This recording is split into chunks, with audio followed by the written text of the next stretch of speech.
എന്റെ ഒരു കുറച്ച് വിവാദമായിട്ടുള്ള വീഡിയോകൾ ഇപ്പൊ വന്നുകൊണ്ടിരിക്കുകയാണ്. കുറെ ഫോട്ടോസും കാര്യങ്ങളൊക്കെ വെച്ചിട്ട് അത് നേരാ സാറേ, എനിക്ക് എന്റെ അക്കൗണ്ട് ഹാക്കായി പോയേക്കുമായിരുന്നു. ഇതൊക്കെ എന്റെ തലയിലാവൂലോ. അതെങ്ങനെ നിന്റെ തലയിലാവണം? പിന്നെ നീ കയറിയേക്കോ. ഞാൻ ആക്കണാ, ഞാൻ അതിന്റെ ഒരു കുറവ് മാത്രമേ ഉള്ളൂ. ഈ അക്കൗണ്ട് എനിക്ക് കിട്ടിയത് കുറച്ച് ടൈമുകളായിട്ടേ ഉള്ളൂ. ആരെ കാണിക്കാനാണ് ഈ പ്രകടനം? എന്ന് പറഞ്ഞാൽ എനിക്ക് അറിയത്തില്ല ഇതെങ്ങനെയാണെന്ന്. എനിക്ക് ഓപ്പൺ ആക്കാൻ പറ്റുന്നില്ല, എന്റെ ഫോണിൽ നിന്ന് റെക്കോർഡ് ചെയ്യാൻ പറ്റുന്നില്ല. ന്യൂസ് കിട്ടിയത് അത് തെളിയിക്കാനുള്ള സർട്ടിഫിക്കറ്റ് ഒന്നും എന്റെ കയ്യിലില്ല.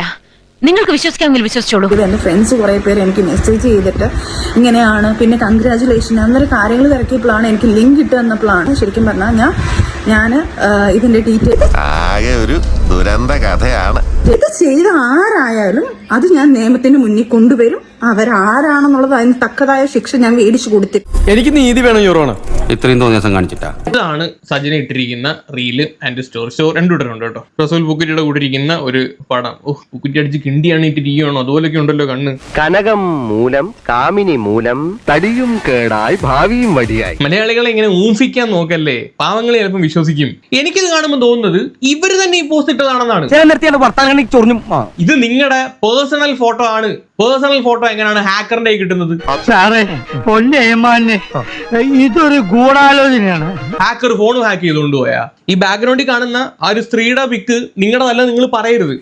താൻ എവിടെ നിന്ന് വന്ന് രാവിലെ കുറ്റിയും പറിച്ച് പിടിച്ചോണ്ട് ഒരു മിറർ സെൽഫിയാണ്, ആ കാണുന്ന ഒരു മിറർ സെൽഫിയാണ്. ഓക്കെ, ഈ കേസ് നിങ്ങൾ കണ്ടല്ലോ, ഫോണിന്റെ കേസ് കണ്ടു. ഇതെല്ലാം ഓർത്തു വെച്ചോ. കൈ കിടക്കുന്ന മോതിരം നിങ്ങൾ ഓർത്തു വെച്ചോ. അപ്പൊ അതിനകത്ത് എന്തോ വശപ്പിശകില്ലേ?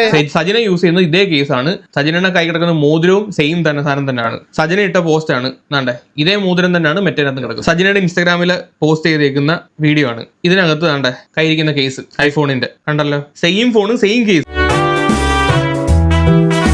ആ മോതിരവും കണ്ട കൈ കിടപ്പുണ്ട്. ഇത് കണ്ടിട്ട് പിന്നെ പറയല് ഇത് സജിനെ അല്ല എന്ന്. ഈ വയ്യാവേലി നീ എന്നെയാ വരുത്തി വെച്ച സഹിച്ചോ. ഇനിയെല്ലാം ദൈവത്തിന്റെ കയ്യിലാ.